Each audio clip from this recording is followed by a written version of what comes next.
For 12, 17, and 18, we are converting from logarithmic form to exponential form. And we're really just shifting the numbers around. So this is going to be 3 raised to the x is equal to 5. And that'll be our answer. So they don't take very long, but we need to really know how to shift the numbers around. With 17, its log of 100 is equal to 2. There's an implied base of 10 if you don't see any number there.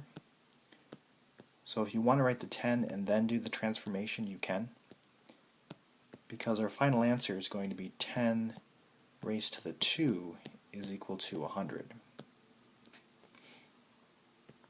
And then lastly, for 18, ln of x, another way of writing ln is log base e of x is equal to 2. And then if we transform this,